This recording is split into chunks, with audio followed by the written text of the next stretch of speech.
Almost 20 years ago, Wesley Snipes kicked off this comic book craze that we love so much by bringing to life one of Marvel's greatest creations in Blade, the half-man, half-vampire who only has one mission in mind, to take out all the vampires. We take on this task, and we also ask one very important question. Do you blush?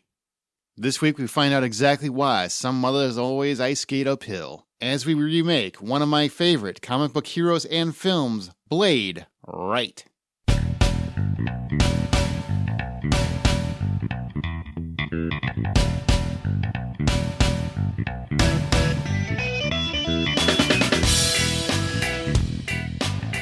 Hello, my fellow cinematic architects, and welcome to Remake This Movie Right. We are a member of the Hollywood Outsider Network. You can listen to episodes of Remake This Movie Right on iTunes, where reviews are appreciated, your podcast app of choice, or just visit the website at RemakeThisMovieRight.com. Remake This Movie Right is a show that takes an original film that has an actual remake in the works, figure out what still clicks and what doesn't. There's a little bit of humor at it, and then we determine exactly how Hollywood should remake it. So by the end of each episode, by the end of this episode, we are going to have the remake ready to roll for Hollywood execs and presented to you in movie trailer form. We are here to tell Hollywood how to remake this movie right. I am your host, Aaron Peterson, and joining me today, you might remember her from our Charlie's Angels, Clue, and Ferris Bueller's Day Off episodes, Amanda Sink. Hello, hello. Hello. And you may remember him from Spider-Man, Green Lantern. Apparently, he's our comic connoisseur. And our Friday the 13th episodes, Mr. Zach Parkerson. Hey, Aaron. Glad to be back. Are you excited? For another comic book fill-in. Hey, we did have some other options. They just didn't work out, all right? So it's not like you're only comics. I mean, it's fine. If you know, there's an expert in every field. He did Friday the 13th, though, too. That's not a comic. There's probably a comic about it. Yeah, there's got to be a comic of that. Yeah, there's got to be. Okay, for this episode of Remake This Movie Right, we are remaking the 1998 classic, and it is a classic, Blade, which starred Wesley Snipes as a titular character, a man whose mother was bitten by a vampire when she was pregnant, so he was born half man, half vampire. He is taken in by Chris Christopherson's Whistler, and in the original film they combated Deacon Frost, who is played by Stephen Dorff, who's done about anything else after that. I don't know. We'll talk about that. There were two sequels, followed by a TV series that dared to put sticky fingers in the title role. Wow, I can't believe I just said that. Sticky Fingers was, and it actually wasn't too bad. Either one of you watched the series? I did not. No, I'm not watching anything with anybody named Sticky Fingers. It actually wasn't like too on, bad. Cinemax or something. I think it was on what is now known as Spike TV. It's now known as Spike TV. Remember, if you have your own pitch for this remake that you want to submit, you can email it to remakeThisMovieRight@gmail.com, and we read them on our next teaser episode, which is only available to subscribers here. But before we get into the actual trivia and whatnot, we're going to play a little clip from the original Blade. Here you go. What is this, garlic? Yeah, well, he said it would work against vampires. Vampires? Who said I was a vampire, huh? Nobody.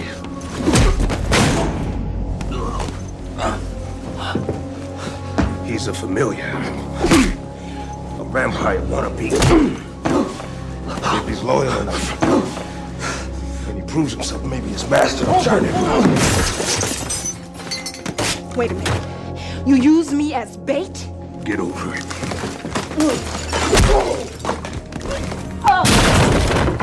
Is all that necessary?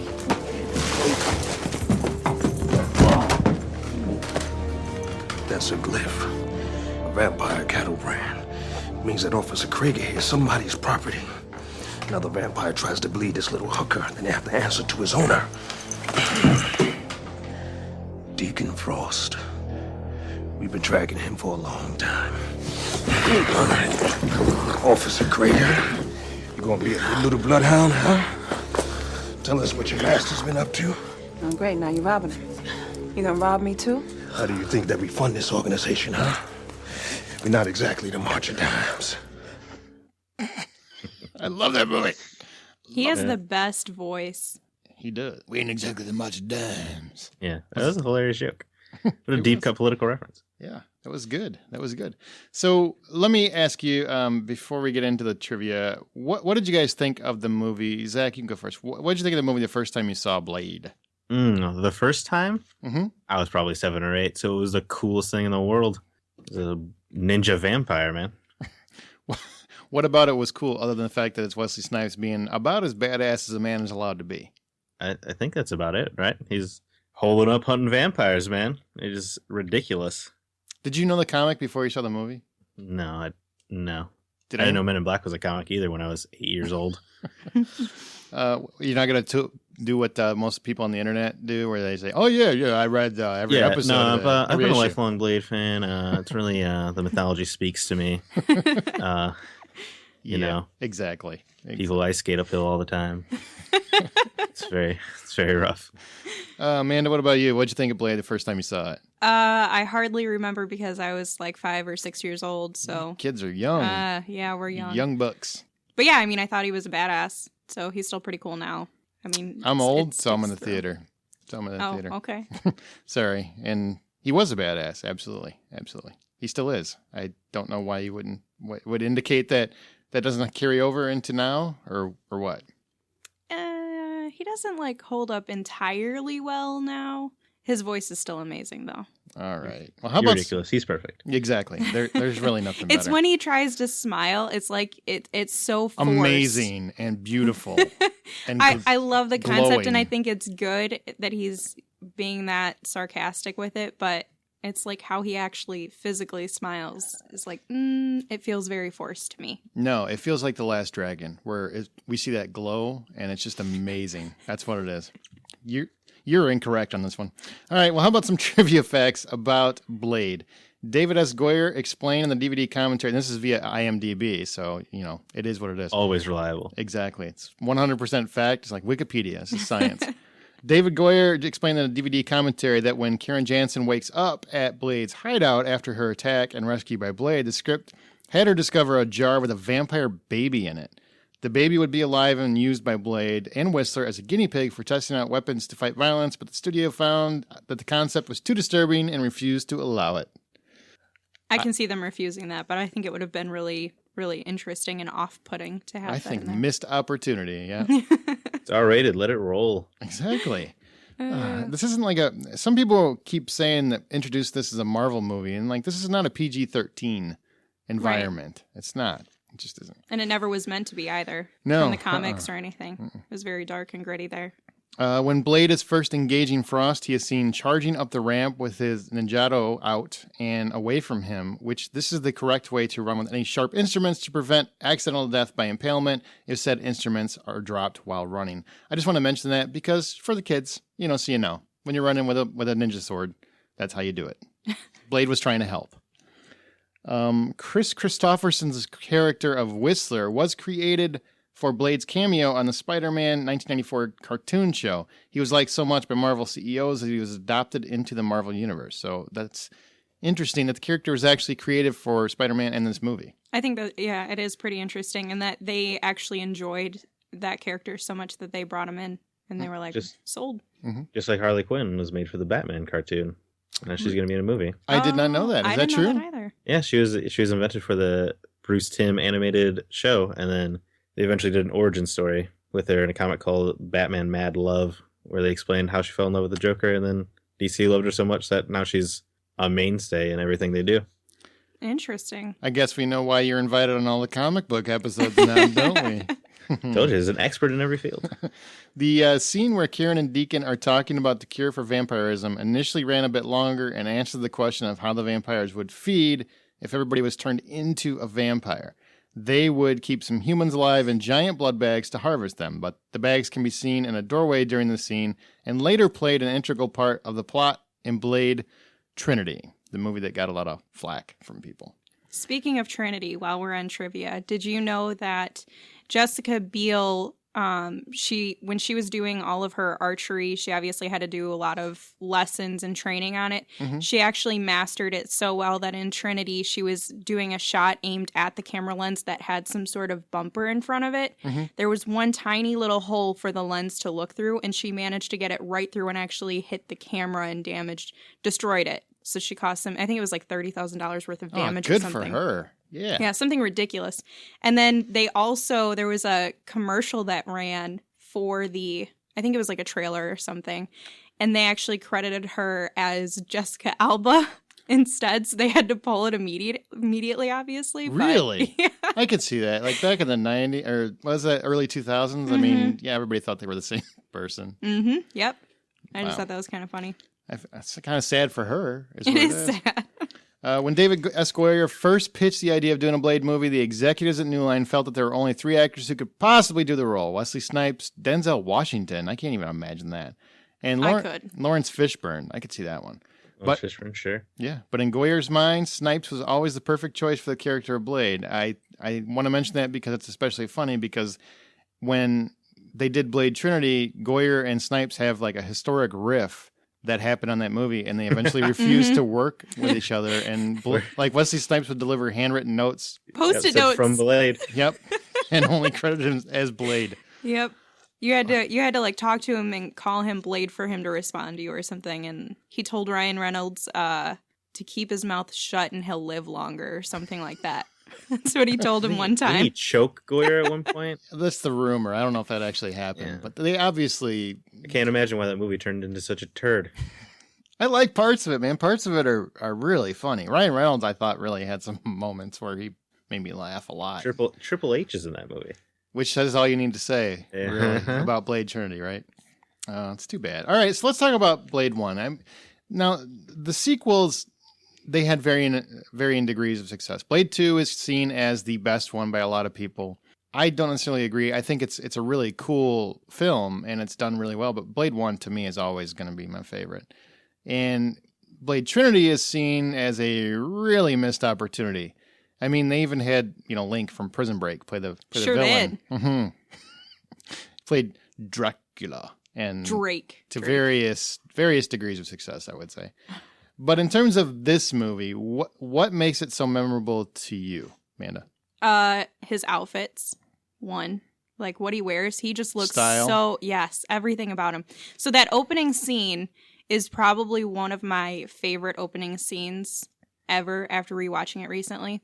Because I love that they started off in the club with that giant bloodbath. Mm-hmm. And there's blood being poured everywhere, all over everyone, and they're just dancing and enjoying their life.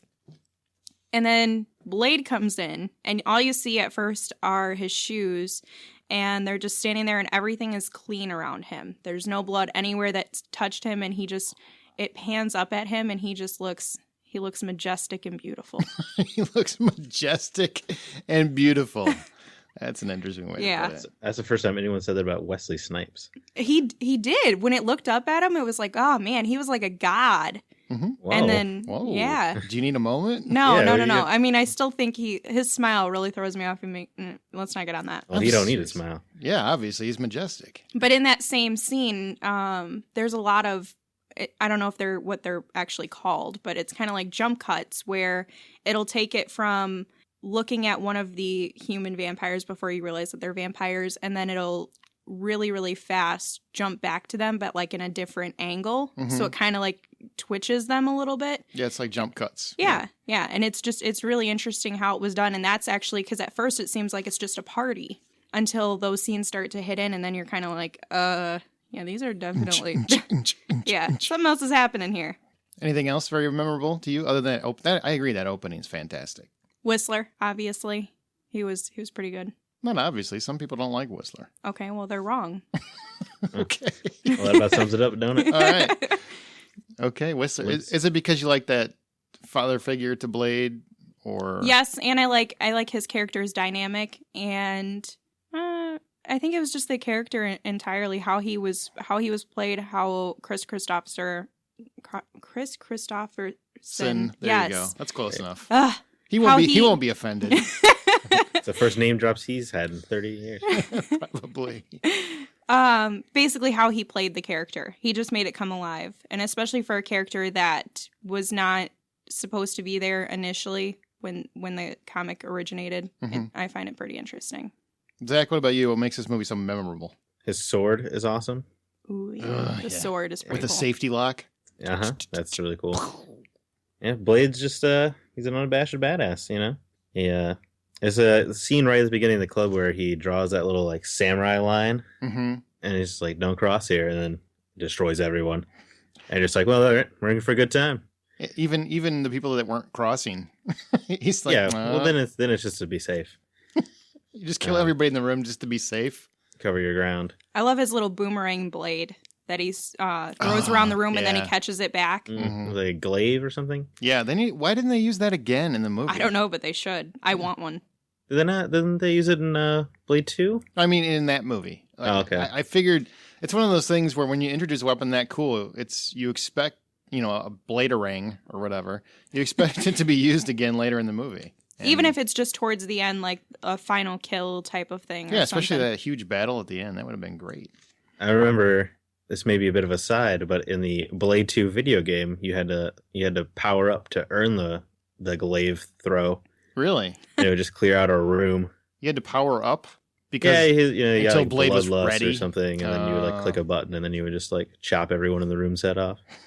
That's odd. So That, awesome. that game is awful, by the way. Well, you're selling me. You're selling me. I want it. I mean, why wouldn't I want to have a cool weapon I got to power up to use? That sounds like fun. Yeah, it's like Pac-Man. Anything else that is memorable to you other than the fact that Wesley Snipes is amazing? We can all agree.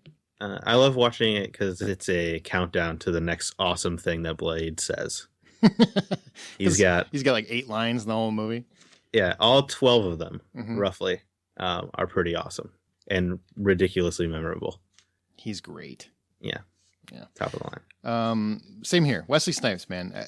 It's one of those things where when I knew the movie was coming out, I knew vaguely the character. I'm not going to lie. I never read the comic books. I knew of them. I think anybody... You're a lifelong fan. Yeah, I have. That's what everybody says. We're making jokes about it because every time you're on the internet, anybody that's talking about a character, oh yeah, I'm a huge fan. I know the character. Man, you just Wikipedia'd that. You didn't know nothing about it. So the Suicide Squad's out of control. yeah, everybody's in a fish. It's like when Guardians of the Galaxy came out. Everybody knew about. I'm like, man, that sold 8 copies before that movie came out. You did not know all about it. Yeah. And this one bothers me because I actually have been reading Suicide Squad for years. Nobody's gonna believe you. I know. I don't can't now you're believe just going to be one of them. I know. Now I can't be like, no, I did. Like, okay, Sure you did, Zach. Sure you did. you're right. I'm a poser. Well, you're an official. I mean, obviously, you're officially representing the comic industry right now. You're probably a huge Blade fan too. I will say regarding sure. comics, though, the people who don't try to... I'm not knocking them at all. I'm a comic fan. I've been a comic fan my just whole life. the people that end up getting into a comic series after watching the movies, maybe they didn't read the comics. I applaud them because then they're at least getting interested in it. Absolutely. Maybe that'll Yep. lead them to the comics. It's just the people who try to pretend like they've been fans for their entire lives, like they came out of the It womb becomes with popular. the comic. Exactly. Yeah. They Like came they were reading it as they exited. as I came out of my mother's uteral canal. I was reading Blade on the way out. Yeah, big fan. All of them. All of them. The only thing I knew about Blade before this movie was he was on the Spider-Man cartoon hunting Morbius with Spider-Man, Mm-hmm. the living vampire. That's about where I was. I mean, I got interested because the movie was so good. I went back and checked out some of the comic, and it was interesting. It's not. I don't. It's not really speaking to me. I was Yeah, there's kind no of Wesley Snipes in it. Exactly. That's what I needed. A little bit more Wesley Snipes. I was disappointed because Whistler isn't in the comic, or at least wasn't at that point. And so I was like, where's the old cool guy? Where's he? Where's the old cool- And it's a different character. It's like Jamal Afari. He's or like the something Clint Eastwood of comics. Let's go. Let's slow down on that. Clint Eastwood is his own. He's man. got that same feel, though. They should have cast Clint Eastwood. They should have. Yeah, because They really he would do it. I'm sure he was hard pressed for a job in 1998, right? Yeah, probably. Like, Other things that I loved about it was the dispatching of vampires look. How they evaporate Yeah. into dust. Mm-hmm. And Buffy had done it at that point, but I don't know. It's one of those things where I don't know where the line was because a movie is made a year or two ahead of time before it's released. And this came out in 98. Buffy came out in 97.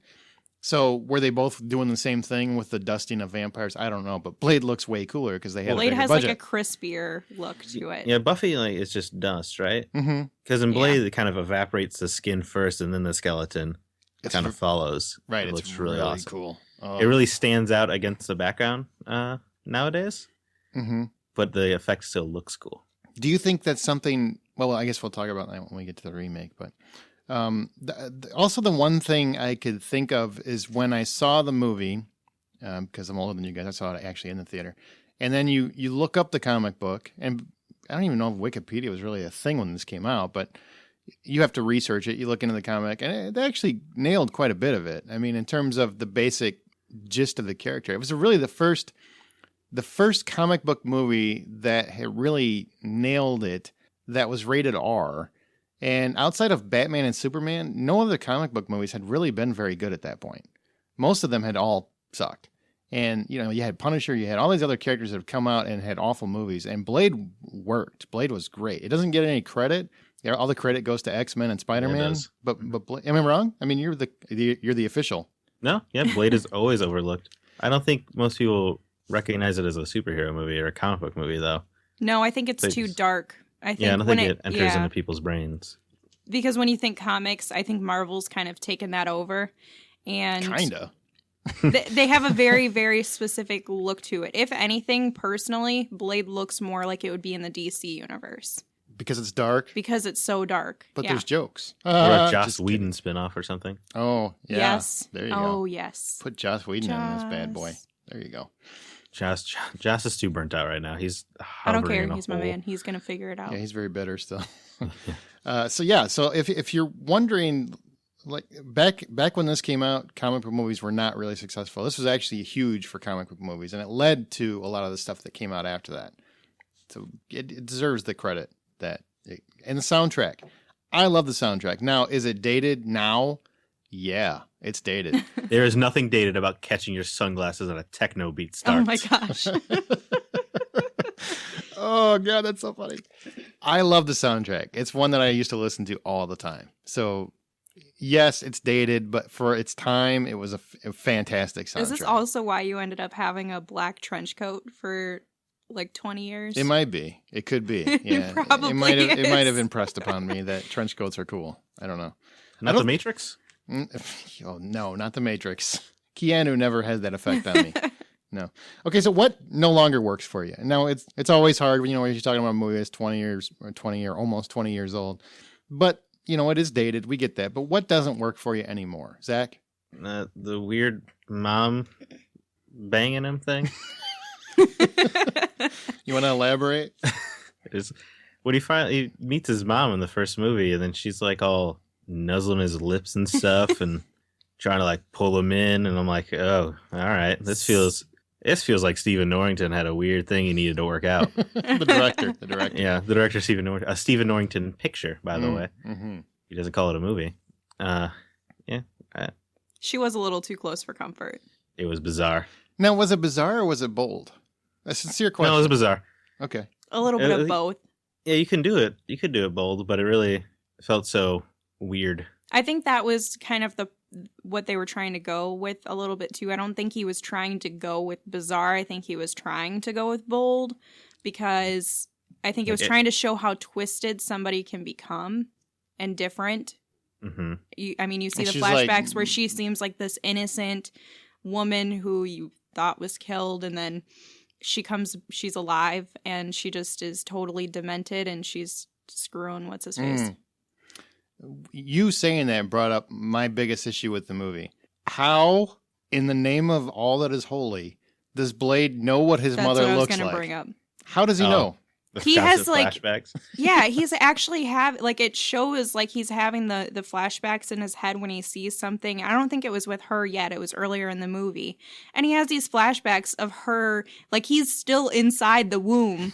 He hasn't even been birthed yet. But he somehow has like this recollection, and it's like it hits him.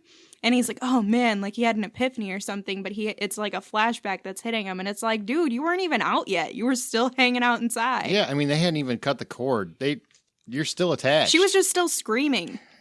Do you think it's like a vampire memory? And I thought about that, but then it continued, and like it didn't go back to kind of make it feel more like he was able to have those flashbacks. And the comics don't say anything about him having that ability. It never mentions an ability to, I don't know, see somebody else's memories who isn't even around you. I don't know. Now, if they would have done something where at some point he looks at a picture of his mother, okay, that works for me. Right. But when you're utilizing the concept of constant flashbacks, every time that happened, I'm like, what?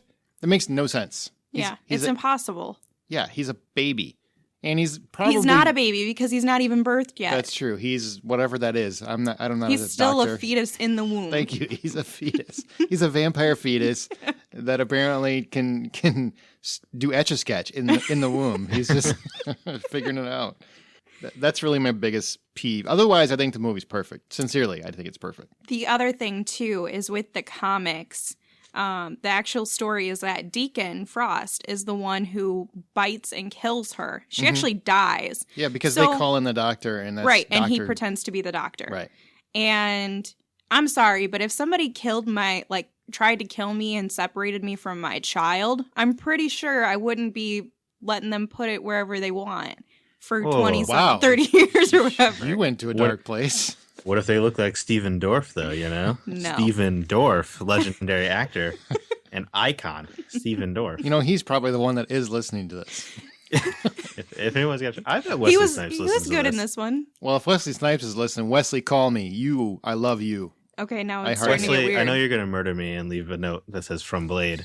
But if you are listening, you're not Blade. Don't you know be what? weird. He's always Blade. He's always Blade. He will always be Blade. He seems like the kind of guy who searches the podcast app on iTunes every day for the word Blade. How awesome would that be? Just to see.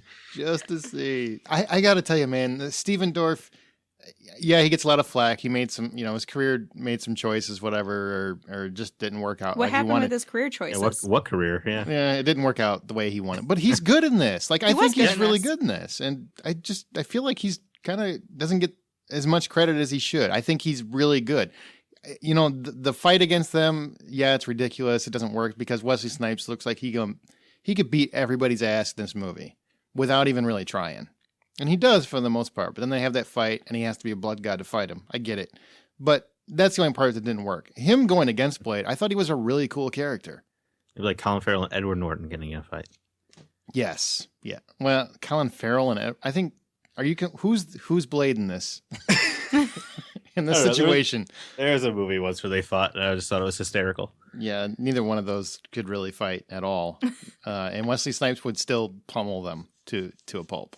Still to this day, or? Yes, absolutely. And okay. I think as an infant, Wesley Snipes could pummel those two.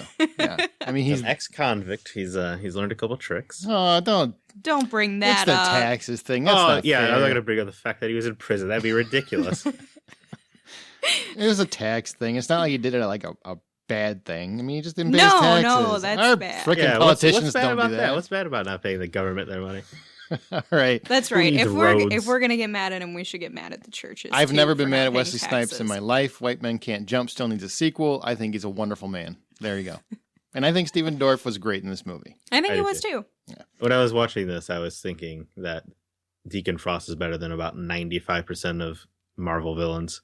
Yeah, I would agree with Nowadays. you. Yep, I would agree with you. I would agree as well. All right, so should this movie even be remade? Now we know Wesley says no forever unless he's in it. But what a shocker. What do we think? Zach, do you think this movie should be remade? Absolutely. Yeah, absolutely. I think enough time has passed. I think we need Blade in our lives. I don't think Sticky Fingers needs to be involved. But I do think it needs to come back. Agreed. Amanda? I think with comics being as popular as they are right now would be the prime time to bring back a comic that wasn't recognized as such. And to bring it back and have somebody really, really fun and do something dark where it's accepted now. Deadpool was a huge hit, and that was really dark and gritty. Had a lot of vulgarity in it, which is exactly what Blade is. It was neither dark nor gritty. It was dark and gritty. It was fun. It was violent as hell. I think she's saying violence. The violence. It's not really dark and gritty, and neither really was Blade. But I think his entire thing was to go on a murderous rampage, and he didn't care who else died. That's kind of dark to me. But it was a jovial. He was just fun. He was happy about it, which is kind of even more dark to me. That's twisted. I think that's a happy movie. It was more like a Disney and gritty flick. by blood and violence. Yeah, I smiled the whole time. I didn't see smile. dark and gritty. It has viscera. All right, well, now we're going to remake it. It's time to remake Blade, regardless of if they should or they should not. We're going to do it. And before we do that, let's play a clip. My second favorite clip from the movie. Look at them. They're cattle. Pieces of meat. What difference does it make how their world ends? Plague, war, famine. Morality doesn't even enter into it. We're just a function of natural selection, man. The new race. Looks like your mascara's running.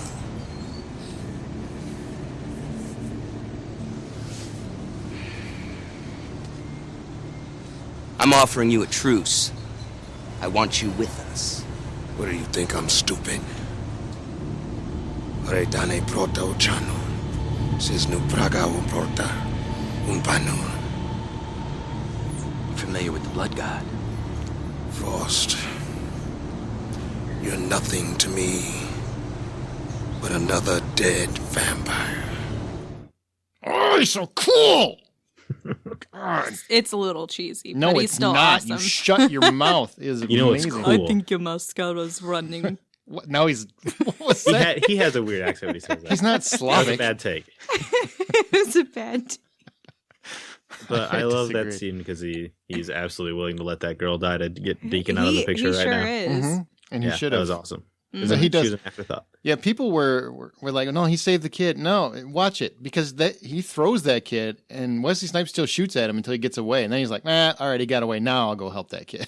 hmm Yeah, Good for That I him. kid was guess I love this definitely a kid. second thought. Exactly. Good for him. yeah, it's good. Hey man, you gotta save the broader picture. Exactly.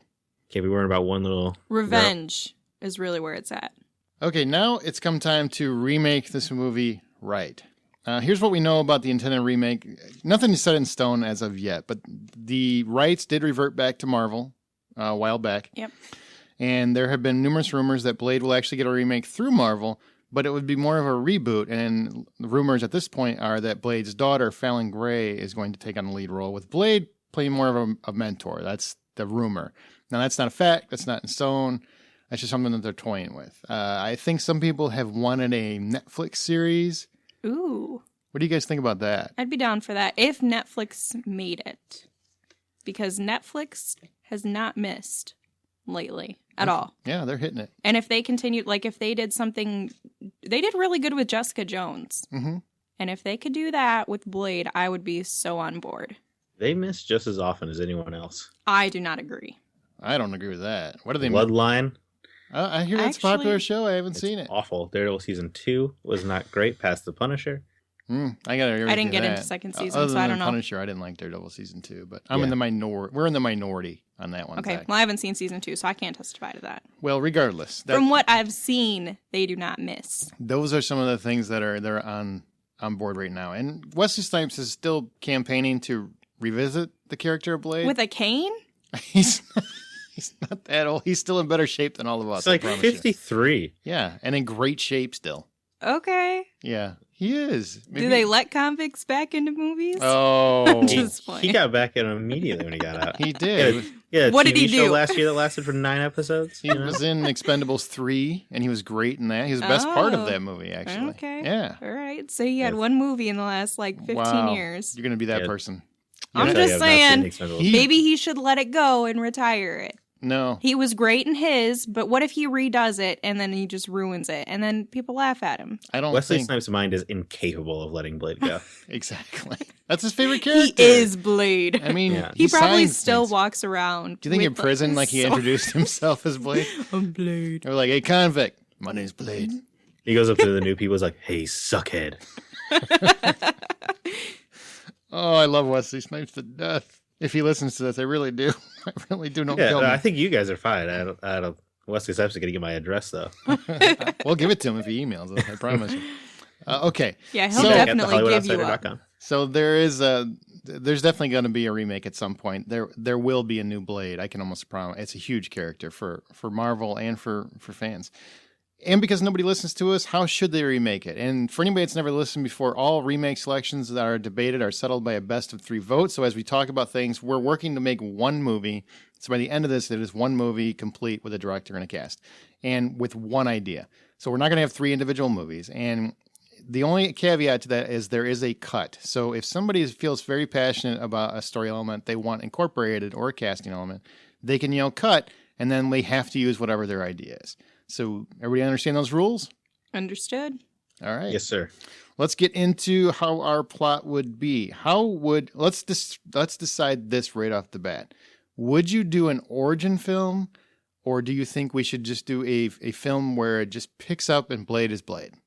You could do it like this first movie, right? Where you just kind of find out his origin via dialogue. Yeah, I'm kind of down with that. You can sum Blade up in like 60 seconds. I don't need to see his struggles as a 13-year-old in the alleys. So you guys would rather have an origin set like this one, where it's he's established in his adult life, but then you still get to learn about his childhood and as you go. Yeah. Mm-hmm. Okay. All right. Well, we can decide that. So you don't want like the 30-minute introduction to the character, how like as the uterus in the uterus he looked up and he remembers what his mom looks like and stuff like that. You just I don't need to see him scratching in journals, drawing out his outfits. Looking to inspiration, he's like, "Oh, I love samurais. I want to be like one of them." Like, that's actually a good imitation of him. That was actually a pretty good blade. Wesley Snipes might let you live now, or he'll take me off the grid. I was going to say he's going to take him out so that way he can't play the part. I'm pretty sure he can't play the part because he's white. So cut. Blade is white. No, absolutely not. We're not whitewashing this movie. Blade is Blade. Damn it. When I was rewatching, I respect how black Blade is, by the way. You mean how they allow him to just be the character instead of trying to... And he's like, well, yeah. And he does that very cultural handshake and stuff like that. It was just cool. They didn't make a point of it, but it was... I like how quiet we all get because we're all white people and we're like, man, I don't know sure, if you can laugh you guys at get that. nervous. I'll keep going.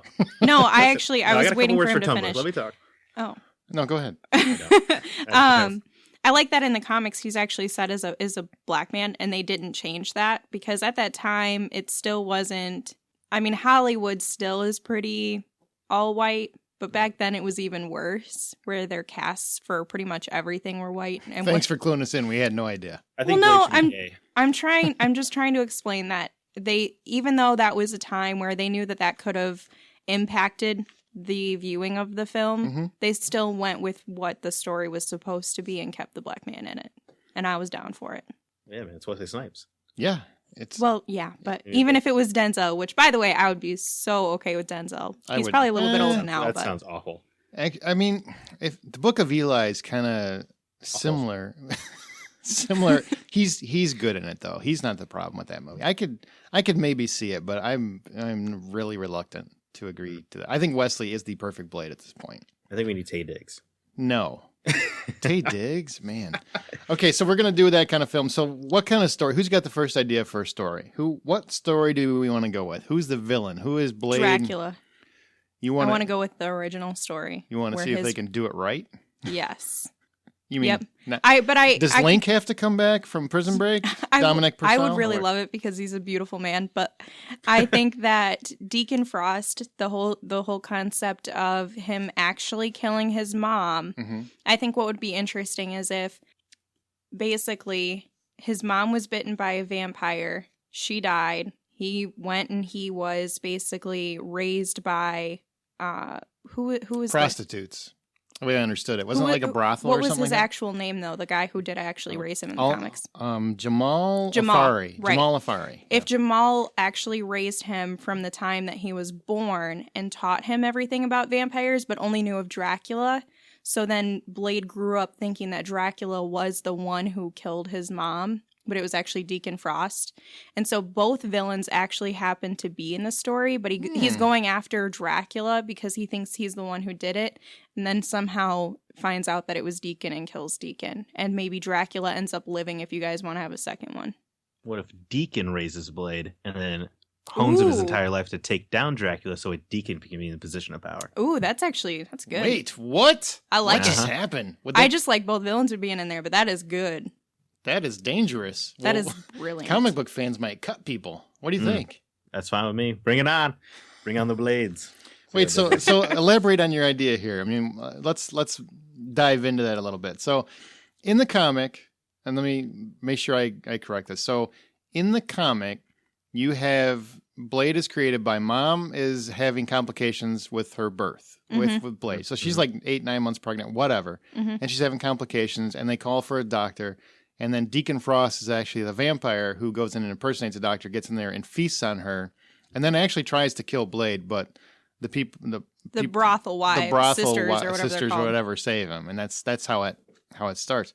And then when he's 9 years old, he actually sees Jamal. He sees him in an alley as like a homeless man, and he has a silver cane. I think that's him, and he's a jazz something or other. I don't know exactly what he does, but he's killing vampires. And that's when Blade steps in and tries to help him.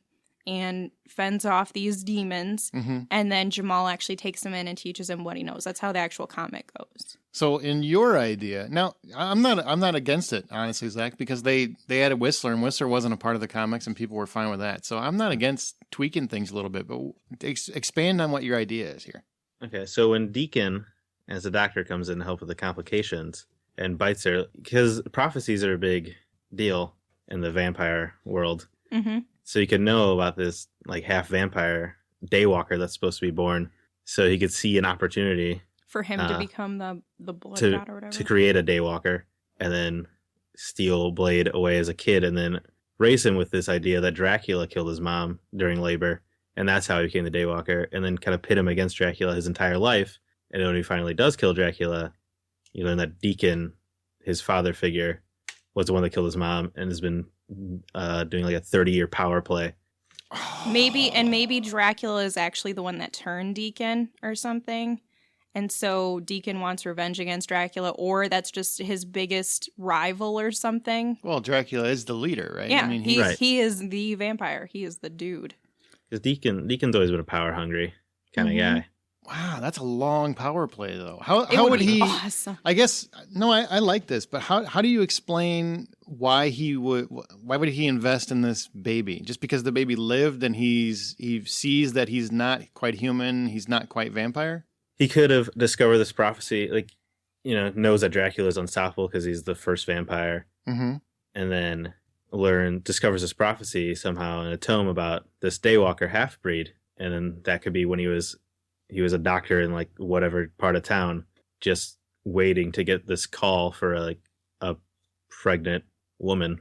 Now, well, I mean, I think that might be dangerous, but just because that seems like way too convenient. But if you had that he's aware of a prophecy, and prophecies are important, that only a daywalker could kill Dracula, and that means that he has to be part vampire, part whatever, and then he attacks this pregnant woman just because he's hungry, and he finds out maybe down the road, years later, that the baby survived and is actually, he comes to find him and sees that he's actually a daywalker, then that's when he takes him in. Maybe if he's still a toddler, so he doesn't remember his previous life. So he's only like 2 or 3 years old and he's still Well, I hate around. to break it to you, but you don't remember when you're in the uterus anyway. That's just in the movies that happens. Yeah, that could make it a little less convenient. Like he's still in that part of town, and then Blade at 13 or whatever, when the puberty thing happens that happened in this movie, he had come across him feeding, and then like find out that he's okay with the sunlight and go like, oh man, I got a daywalker here. And then he takes him in, making it seem like he's with him. Right. So he actually would be more of the Jamal in the story. So he would actually be taking him in and teaching him and blah, blah, blah. Like I would take it one step further, but I doubt that this is going to play. That to the audience and to Blade, he is known as Whistler until the end of the movie. I love that. Are you kidding me? I love that. I love that. So you subvert all the fans, like, oh man, Whistler, yeah, and then it's Deacon Frost, man. Okay, so let's rewind. So he attacks mom. Mom has Blade. The Blade survives, whatever, and he goes about his business. And he comes back to the city many years later and sees Blade somehow. Now, would he be feasting? Did Blade ever feast on a human? He did. He did. Mm-hmm. There was, when he was younger, he was like, I think it was something where he needed the power immediately or something, but he did feed. But what I was going to say is, in the comics, he's actually raised by the brothel that his mama worked at. Mm-hmm. So if he continued to stay in that area, being raised in that house, and maybe, or not house, but, whorehouse. But then as he gets older, so I guess so. Really large house. It's a home. A home to many. And maybe Deacon stays around because the prophecy can only be, revealed at a certain, once he gets to a certain age or something, then it will become, if he lives this long, then it'll actually become a daywalker, like that can actually stop Dracula. You live long enough to see yourself become the villain kind of thing? It's a Batman reference. I gotcha. Okay, sorry. What's the Harvey Dent? I like that. So he's basically, Deacon comes across him feeding, and that's when he realizes, feeding during the day. Mm-hmm. So, well, how would he see him? If he's inside the whorehouse. Like, there you go. Mm-hmm. And he comes across that. And then he has a lifelong mission to bring down Dracula because he can never rise in power as long as Dracula lives. So the movie is basically Blade tracking Dracula, Whistler helping, and then would you have that reveal at the very end? Like that's how the movie Dracula would end? basically busts it out like that he's Deacon. That Oh, maybe yeah. they There you actually have a past, Dracula and Deacon. Like when he finally comes, he finds Blade- Dracula. They have their showdown, and he's about to kill him, and then Whistler walks in and he says Deacon, and then he realizes who he is. Yeah, or it could, Whistler sent me, and he's like, Whistler, like chuckles or something, like, blah, blah, blah, Whistler. Like he knows about Whistler. Mhm. Maybe that's a name he uses. Maybe he knows that Whistler is is synonymous with Deacon. Yeah, like a pseudonym that Deacon Frost uses. Now you would do that to paint like a future, I assume, a trilogy or future movies and that sort of thing. Yeah, So, Even if it's a one movie, that's a Because sounds like an awesome it was an ending. ongoing thing for Blade to be against Dracula anyway. Mhm. It was an ongoing fight, battle, whatever you want to call it.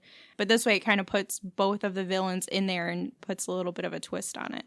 I really like that, man. I think that's a really sharp contrast to what we're used to. Yeah, and it takes. I like the it because previous movie. Whistler is so beloved that they brought him back in the sequels, even though he clearly died in the first movie. And the audience would not know whatsoever, Yeah. correct? E- Okay. Everyone, yeah, all the trailers and everything he's just Whistler. Whistler until the very, very end. All the fans are like, oh my god, Whistler, because they love Whistler. Well, I And guess then my at the question end- would be: would you want? Put it this way: we're saying Blade figures it out at the end. What if he kills Dracula and the audience? They tell the audience that, but Blade doesn't know that. Like if it ends with the reveal, but Blade doesn't know the reveal. Oh, so then it continues into the second one that Mhm. So he you doesn't could, know you could about play Deacon. with that now we know, but Blade still doesn't know. Sure. Does that work, or is that you would rather have that reveal that Blade knows it at the very end? So he doesn't know, and then I guess in a sequel, Well- Whistler finally tries to like get rid of him or something. Like maybe you do So it then like it this. saves Well, hang it, on. so then they actually have the showdown in the sequel. So maybe you have it where we see in flashbacks a man named Deacon Frost is the one that did it. And obviously it's a younger man, so he can look similar but different. It can be played by a different actor, so you don't know it's the same character as Whistler. And but he goes by Deacon Frost. So you know Deacon Frost is the one that killed his mom.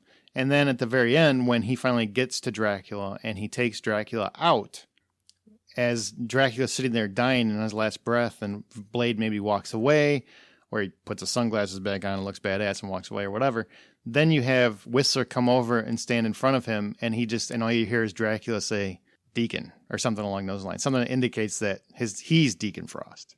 And then everybody's like, what just happened? And it ends And the on that movie note. I'm ends. cool with that. That could be, yeah. It Yeah, would like piss Blade off leaves- some people, though. Yeah, I hope so. Blade could leave the killing blow for Whistler since it's been his lifelong mission as far as he knows, Mm-hmm. and then brings him in, and they have like this little exchange where you find out the deets. Absolutely. I love that. I That think, could be really cool. man, I think we got a better movie than they came up with. Minus Wesley Snipes Woo! being there. Yeah, Okay. bring him back. Yeah, So yeah. And then Whistler's like raising him to use these serums and stuff, so that he doesn't have like the full power of blood, or maybe just to make him feel like he's on this crusade to save the world. mhm. Yeah, it's really cool. Now, the only question I have to, and I'm sure diehard fans would be asking this, is as a vampire, would he be okay with a character taking out other vampires, or would it be his rivals? Would Who? who? Deacon Frost. I mean, because if he's undercover basically as Whistler, raising Blade to kill vampires, he's... I don't think he cares at all. I think as many vampires need to die as gets him into power. It's all about him just winning. But it appears for almost the entire movie that he's on that team. And so he's like, ooh, down with the vamps. Now, how... I hope that line has to be in the movie as well. That's exactly what I was thinking. Like, please make that be part of the movie. Down with the vamps. Yeah. Let's make it as cheesy as possible. No, don't do that. So my question would be for the rest of the movie. So he's pursuing Dracula. How do you do Dracula? Dracula's been done about 1,000 different ways. I want the old-fashioned Dracula. Well, explain what that means too. So I 'Cause want him you're to in your have- 20s. That can mean something different to me. I want Dracula to be very, ominous? Is that the right word? Where he has like this I don't know. nice, It's your description. nice, like, Is it the right word? let me talk. I want him to he needs to be pale. He needs to have dark hair. Mhm. Obviously, the really sharp fangs. Do you want to talk? Yes. Like, really? A little bit. Not as drastic as that. Not as drastic as that, but you want him to have a Transylvania accent of some sort. Tiny bit. And then he comes to you. And you want him to be Adam Sandler from Hotel Transylvania. No. Okay. It's not that serious. Can we get Adam Sandler for Dracula? No. If we're going to do anything, it's going to be what's his face from Forgetting Sarah Marshall when he does his Dracula song. Jason Segel. Jason Segel. So you want the dark, foreboding, ominous Dracula. Mm-hmm. How do you feel about that, Zach? Or do you want a more modern interpretation? Like Dracula Untold? Well, maybe I don't want it. I don't want him to be cheesy though. I want him to be very dark and intimidating. Kind of like plays from the shadows kind of guy. Yes. But I still want him to have that outfit. Like there is a Dracula outfit. Has that presence that commands a room, like as soon as he walks in. Yes, he has to be very... With a popped-up collar, like 70s fly collar, popped up. Well, he doesn't have to have that, but he has like a black... It's almost kind of like a cape, I guess, if you will, a little bit. And then it has a little... exactly like a cape. It's a cape. And then it has like a little... He has like a little strand of red that goes down. Mm-hmm. I want that, but I want him to be like a very... You want a cool design of this. Yes, and I want him to be compelling. So I want him to be able to control everybody because that's who Dracula is. He's able to control everybody. He's the first vampire. He can get anyone to just bow at his will. Except Blade. Because and of that his would powers. explain why Deacon can't get him because Deacon can't. He can control Deacon. Right. Only a daywalker is able to. So he's close enough. Yeah. Mm-hmm. All the strengths, none of the weaknesses. You need a daywalker. Mm-hmm.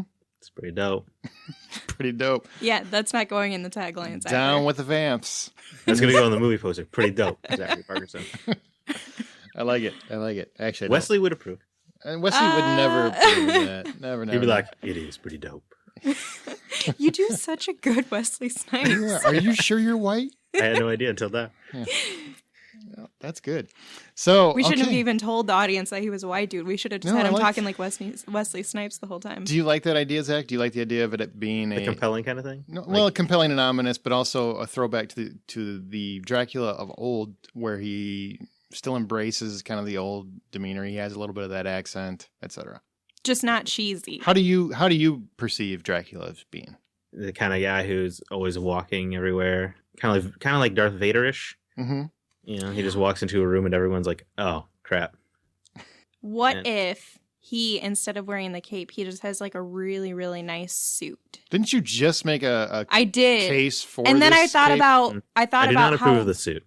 Yeah, I thought about how modern it is, and if he's going to be walking around and compelling people to do it, I think will. if you're well, going if he's to have compelling people, then he can wear whatever the heck he wants.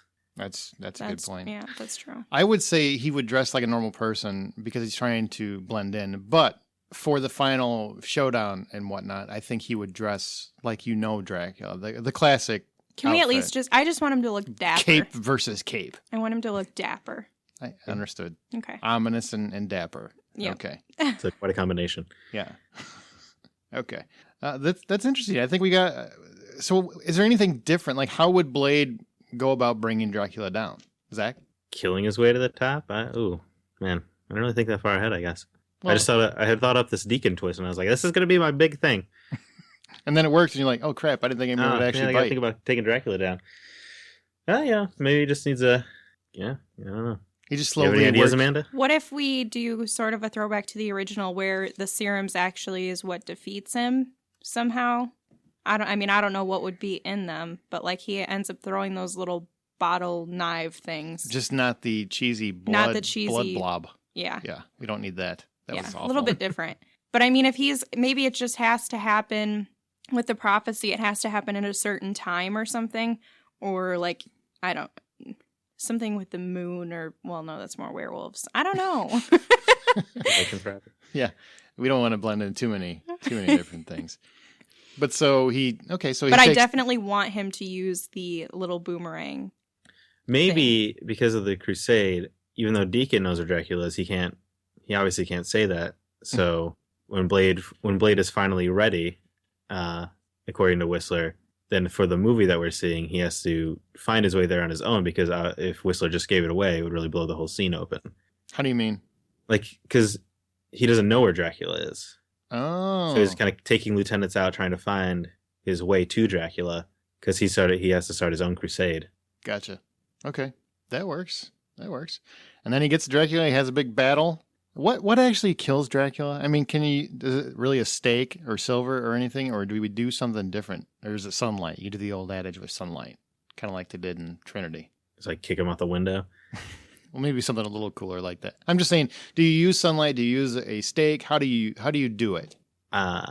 Maybe can vampires suck each other? Sorry. I know. Wait, hold on. What kind of movie are you making? Yeah. Well, it's R-rated. Definitely R-rated. Which channel are you hoping to premiere this on?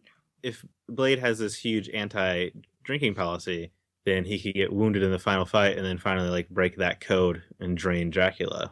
Okay, so we know silver is a thing against vampires. So what was your idea, Amanda? You had an idea for the sword. Yeah, so what if Blade has some sort of sword? I don't know how he ended up getting it.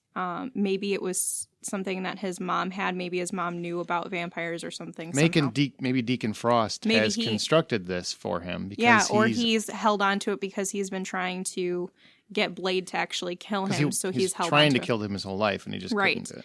But maybe the only person that can kill, obviously we know the only type of person that can kill Dracula is a daywalker. So maybe the sword is the key plus the daywalker. Mm-hmm. So Blade is pretty much the only person, and he has to use the sword that is made of some sort of material, silver or whatever. What if it's made of silver that is infused with Blade's blood or something like that? So the daywalker blood has to... something. Oh, there you go. Yeah. I don't think it scientifically makes sense, but I like it. I'm sure you can like drop some blood in there, some vials. So drop some blood blood into some steel before you.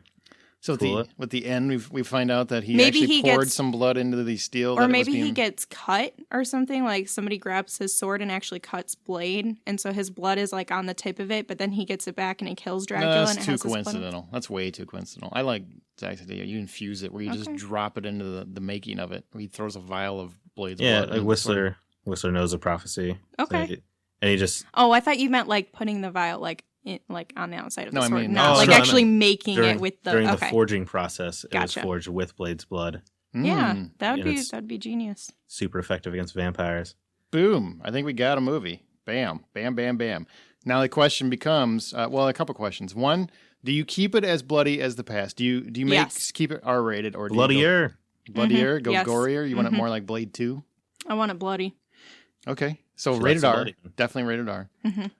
Do you want the same kind of tone where you do have some humor in it? Mm-hmm. Just maybe not as cheesy. Like the not cheese as cheesy. Stuff one-liners got to be there. Yeah. Okay, so who is the perfect director for this movie? I think Joss Whedon. He has perfected vampires. Okay, there it is. I'm sorry, but I don't know. Zach, who do you countdown? The countdown to Joss Whedon. Yeah. What do you think, Zach? It took an hour. Oh, do you? Bring Guillermo back. He was fun. I actually agree with that. I think Del Toro. Del Toro is still very relevant, so that's 2 against 1. I'm sorry. Okay. But Blade 2 is, I think, a fantastic movie. I would really love to see Del Toro reintroduce the character in his own way and throw in some humor. I mean, the Ron Perlman thing. Do you blush? That's a bold one-liner that really works, and I think he gets the humor of it. And maybe some better effects, because there's some of those jumping around vampires in Blade 2 didn't work so well. Now they have a bigger budget, maybe. Sure. And Del Toro's he's a big geek, so he would really pour his heart into this thing. Oh yeah, absolutely. And it'd be worst case, it'd look gorgeous. It would look gorgeous. Yeah. Now comes the big question: who is your Blade? I think we already went over Taye Diggs. That's a no. Cut. We're using it before you even suggest it. That's ridiculous. No, I was thinking I can Chiwetel Ejiofor. Huh? I don't know how to say his name at all. Ejiofor, the bad guy from Serenity. There you go. I know who you're talking about. And also 12 Years a Slave. I mean, he was an Oscar nominee for that movie. Let's not forget that. I don't care. He was in Serenity. That's true. That's it. Amanda, who is your suggestion? Idris Elba. The black guy of Hollywood. He's not the black guy. I think he's still. I mean, he's well known, but I think he's still a little bit. I think it's still probably Sam Jackson. He's pretty much the guy, black guy of Hollywood. I think he comes up in every one of these dang episodes. Is it Does Idris, he really? Idris or Idris? Idris. It's Idris. Oh, thank you. Idris? Okay. Yeah, he is kind of suggested for every black character that's ever. Yeah. Oh, well, He even got to be a white cowboy in the Dark Tower. Mm-hmm. I did not know that. That's how damn cool he is really what I would say. Yeah. But, I mean, there's a reason why he's mentioned is because he's one of the coolest guys out there. Mhm. Yeah, Yeah, he is. That's a fact. I don't think know he if has the look and the demeanor to pull off Blade. He feels a bit, I guess, kind of stockier build to be doing like ninjutsu. He's very reminiscent to Wesley is what he is. Yeah, You think that's so? what All I right. felt. Well, I'm sorry. Dang. No, I mean, I do. I just don't think he's ripped or anything. He's just muscular enough. Okay. Man, see, I really, if it was like 10 years ago, Michael J. White would be the guy for me. I just think Michael J. White is phenomenal. But the one thing I will say is if Idris Elba is too old at this point, don't you think? I mean, if you're going Isn't he only in his 30s? to... I think he's mid to 40s? late 40s. Yeah, he's Oh, is mid he? to late 40s. He yeah. doesn't look like it to me. Whoa, it looks like somebody needs a moment. Hey, I thought black don't crack. Michael B. Jordan, obviously. I think you should shh. Okay, my suggestion was Laz Alonso. He was in a show called Breakout Kings and the Mysteries of Laura, and most people don't even know who he is. But I got to be honest with you. It's one of those things where you think about it and you're like, man, who should be Blade? And then you all sit around and go, well, Idris Elba, but you don't want to say Idris Elba because everybody says Idris Elba. And then you think, well, maybe that's because he's the right guy. Of today's African-American actors, I think he is the strongest for something like that. And he hasn't really had, other than Dark Tower, a whole lot of major leading roles. So I'm on board with Idris Elba. Boom. We have our Blade. Idris Elba is our Blade. He's got to work out. And for people Down with the vamps. at the current moment, he is 42. He's almost He's 3. He's 43. 43. He's almost 44, which is cool. That's about the right age. So he's finally He trained doesn't enough. look like it if he takes off his facial hair. So Okay, that's weird. It's a weird thing. his facial hair makes him look like he's closer to his age. When he has it shaved, he has like a baby face. Now, my bigger question is who is going to be Whistler / Deacon Frost? Who has a suggestion for that? Who's the guy that could manipulate Blade his entire life only to find out that he's got to be a guy you can look up to, a guy you can follow, and also a sadistic sumbitch that you have to be afraid of at some point. It's going to be an older guy. My first inclination is Kevin Spacey. Kevin Spacey, huh? Mm-hmm. Kevin Spacey, because you can buy him as a mentor. You can buy him as someone that is leading someone down the road. And then as soon as that switch is flipped, you're like, I knew it the whole time. I knew it. I knew he was. Can't trust the Kev. Yep, exactly. You shouldn't have trusted him, but he could make you think you could the entire movie. He's pretty good. But how old is Viggo Mortensen? How old is that guy? He's 65, something like that. He's up there. You throw a beard on that guy, I would buy Viggo Mortensen in that role. I have a love interest if we're going to try and have somebody who... Didn't we have Vigo in Spider-Man? Did we? Yep. Oh, is he Craven? Mm-hmm. Yeah, he was Craven in that one. Sorry, well, the actors are so good. I just can't, What about the guy who played Kilgrave? David Tennant? Yeah, No. him. You obviously have only seen one show in the last year, and that's Jessica Jones. That's cool. But No, I was thinking about that. I would not. No, not for this one. Well, you guys said kill something, and I thought of Kilgrave, and I was like, oh. Well, that's all the connection you need. There you go. Amanda, it's got to be a best of 3. So Vigo or Kevin Spacey. Yeah, we already did Vigo. I don't want to. That's what I learned. Gene Hackman. I want Gene Hackman. Gene Hackman What? is almost dead. I was going to say his life is expiring as we speak. I didn't want Gene Hackman. Do you have any other ideas? Otherwise, I'm going to yell cut. I want Kevin Spacey. You I go think for Kevin it. Spacey. He's gonna have to rock a beard. He's gonna have to rock a big old beard. You know what? I yelled cut. I can do whatever I want at this point, and I don't... Kevin Spacey gets a beard. Okay, sure, with the bearded Kevin Spacey. Now, the more important one, the bigger one, who would be Dracula? Dominic Purcell, obviously. Obviously, never, ever Wentworth again. Miller. I'm sorry. I'll go with Wentworth Miller. Captain Cool. Viggo Mortensen, Idris Elba, maybe. I kind of want to go with Matt Bomer Who? from White Collar. As Dracula? Yeah, he is suave enough that he could pull that off, but then he could still be a little badass. I just want to point out, Matt Bomer, who's, other than White Collar, his biggest credit is he was in Magic Mike. That's what you want to be Dracula. He was a Magic Mike. He was also, what was that movie that was on where it was like about No one AIDS knows. and stuff? Nobody It was a knows. very popular thing, actually. You don't even know. You don't even know. It's so popular. He was so good in this movie. He left such an impression. He was really good in White Collar, though. That's my vote. Let's get, Channing Tatum. No. Let's get Magic Mike himself. He was decent in The Hateful Eight. Is that your suggestion for Blade? No, Blade is Idris Elba, I thought. I'm sorry, for Dracula. Dracula. Whoa, I forgot what movie we were making. No, obviously it needs to be McConaughey. I don't want Idris Elba and McConaughey opposing forces in every film now. Matthew Bomer, huh? Have you ever seen anything to indicate that he would be good at playing a dark character like that? Yes, he was. What was that? Oh my God, I can't even think of the name of the movie now. Stephen Amell. Ooh. Arrow, huh? Yeah. Yeah, but sometimes he's not. I don't know.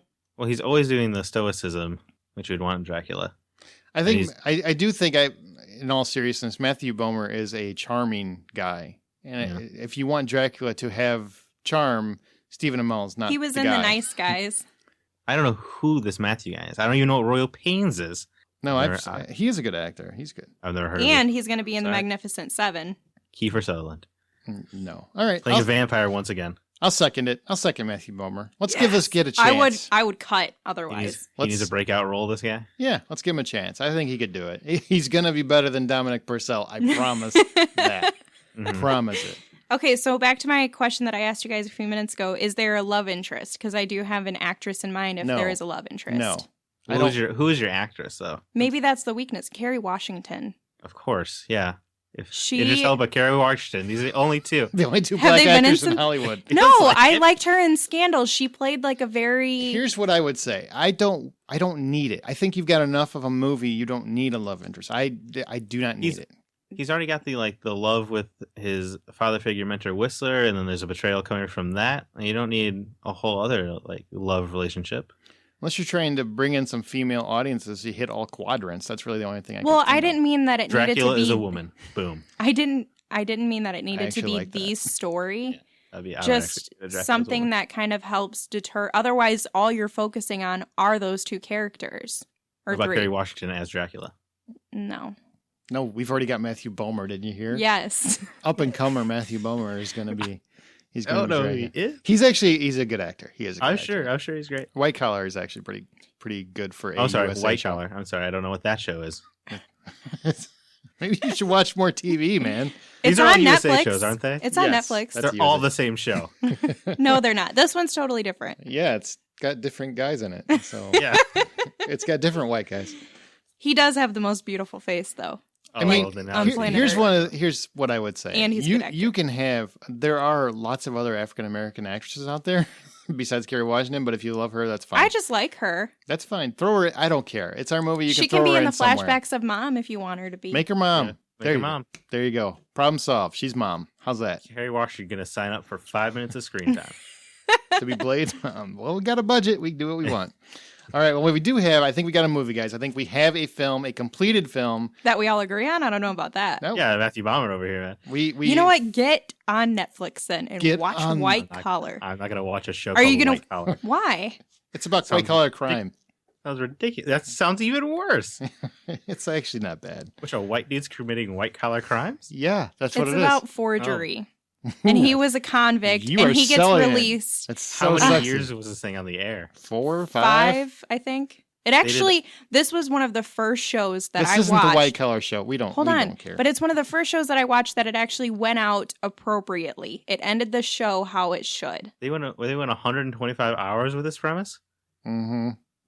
Okay, let's move past the white collar show. Oh my I don't think I ever can. Okay, I think we have a full movie, and what we need now are the nostalgic moments that have to be from the original movie that has to be in our new remake or reboot, however you want to call it. So these are the ones that have to be there. There has to be a sword with a safety lock exploding a hand. We have to have that. You have to have some version of the ice skating line. Oh, yes. You have to have that Full in some version. respect. I don't know. Did you, in your Full trivia hunting, find out how that line got in the movie? No.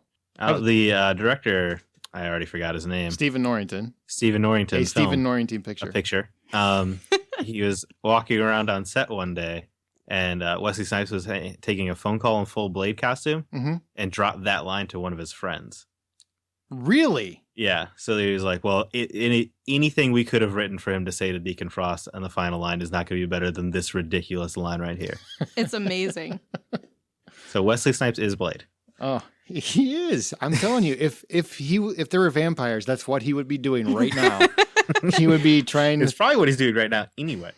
As soon as he got out of prison, he's like, got a new mission in life, guys. I'm going to go get some vampires. I'm going to walk around with my sword. And Wesley has to have a cameo in this movie. Do you think he'd do it? He has to have a role or a cameo. Now, could you have a role? He would have made a good Dracula, I think. But that would have been cool. Bring Wesley Snipes back to be Dracula. That would have been awesome. I don't know, Amanda. That seems like a pretty cool idea. That sounds pretty rad. No. Instead of the token white Dracula, you got an old. Oh, yeah, you keep this movie kind of black. Oh, man. Don't worry, it's only the pressure of the American people is on. If only I hadn't cut for Kevin Spacey's beard. Okay, well, I'm going to cut. Matt Bomer is going to be Dracula. All right. Well, you missed out on a wonderful opportunity. That would have been really cool, man. That would have been. Well, you guys could have Wesley Snipes be the especially if Whistler. you never put him in the trailer, and when you finally see that movie, Dracula was Wesley Snipes. Mm-hmm. Oh, man. It's a wonderful opportunity. I guess now he'll just be security guard number 1. So that's cool.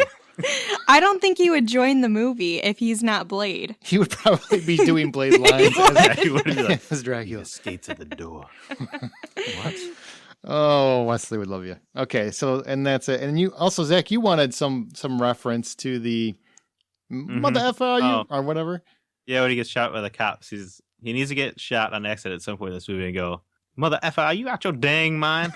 The PG version of that line. PG version of that line, yeah. Yeah.